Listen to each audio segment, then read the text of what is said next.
প্রচণ্ড গরমে এইভাবে যদি ডাউল রান্না করেন খেয়ে তৃপ্তি পাবেন, বারবার খেতে চাইবেন। শরীর স্বাস্থ্য ভালো রাখার জন্য এইভাবে ডাউল রান্না করবেন, ঠিক আমার মতো প্রসেস করে। তাহলে দেখবেন পেটও ভালো থাকবে আর পানীয় জাতীয় খাবার এই গরমে খেলে শরীরের জন্য অনেক ভালো। ডাউলটা ভিজিয়ে রেখেছিলাম আমি 1 ঘন্টা। আপনাদের যদি হাতে সময় কম থাকে ন্যূনতম আধা ঘন্টা ভিজিয়ে রাখবেন, তাহলে ডালের মধ্যে যে ক্ষতিকারক ক্ষার থাকে সেটা বের হয়ে যাবে। ডাউলের মধ্যে সাদা পানি আসা পর্যন্ত আমি কষলে কষলে ধুয়ে নিয়েছি। এবার সেদ্ধর জন্য যতটুকু পরিমাণ পানি লাগবে সেই পরিমাণ পানি দিয়ে দিলাম। প্রেশার কুকারে খুব বেশি পানি হলে কিন্তু ওপর দিয়ে উঠে আসে। গ্যাস অন করে দিলাম। এবার সামান্য একটু তেল দিয়ে দিব, যেন প্রেশার কুকারের সিটি ওঠার সময় ওপর দিয়ে উঠে না আসে। এবার অপেক্ষা করব বলক আসা পর্যন্ত। এই যে আম 4 ফালি কেটে নিয়েছি আমি, এই 4 ফালি দিব। এই আমটা একটু টক আছে, এতেই হয়ে যাবে। বলক এসে গেছে, এবার ঢাকনা দিয়ে দিব। বলক আসার পরে ঢাকনা দিলে প্রেশার কুকারের ওপর দিয়ে উঠে কম। গ্যাস এখন মিডিয়াম করে দিলাম। সিটি আসা পর্যন্ত অপেক্ষা করব।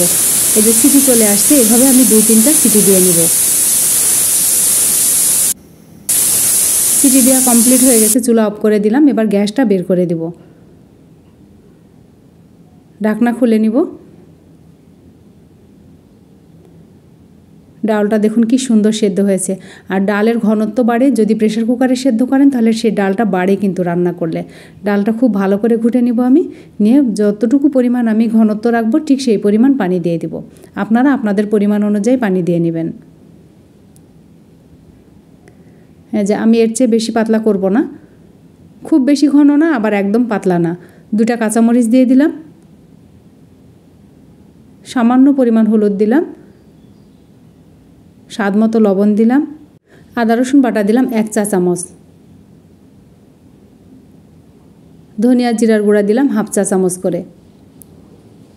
এখানে আদা রসুনের বাটা আর ধনিয়া জিরার গুঁড়া অবশ্যই ব্যবহার করবেন, তাহলে মসুরের ডাউলের স্বাদটা অনেক বেশি হবে। বলক এসে গেছে, এবার বলকের উপরে আম দিয়ে দিব। আম দিয়ে দিলাম।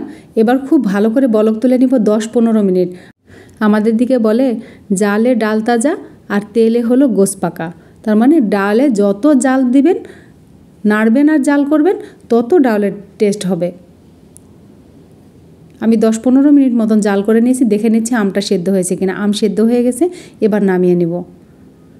ফোড়নের জন্য একটা কড়াই দিয়েছি, সামান্য পরিমাণ তেল দিলাম, একটা শুকনা মরিচ দিয়েছি, 1 চা চামচ পরিমাণ পাঁচফোড়ন দিয়েছি। এটা ভাজা হয়ে গেলে বড় পেঁয়াজের অর্ধেকটা দিয়েছি আর রসুন কুচি দিয়েছি একটা, দিয়ে খুব ভালো করে বাদামি রং করে ভেজে নিব। এই যে এরকম করে নিয়ে আমি চুলা অফ করে দিলাম। চুলা অফ করে দিলে লোহার কড়াইয়ের তাপে ওইটা হয়ে যাবে। এবার সামান্য একটু হলুদ দিলাম। ডালের ওপর একটু শাইনি ভাব আসবে, দেখতে ভীষণ ভালো লাগে। ডাল বেড়ে রাখলে ওপরে চিকচিক করে, ভীষণ ভালো লাগে।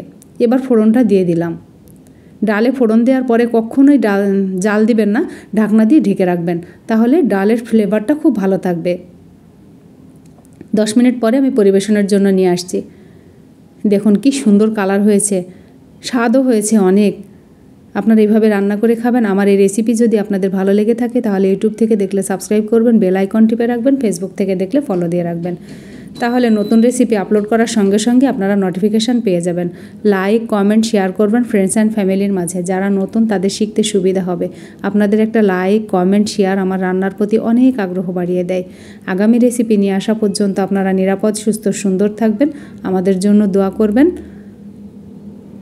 আল্লাহ হাফেজ।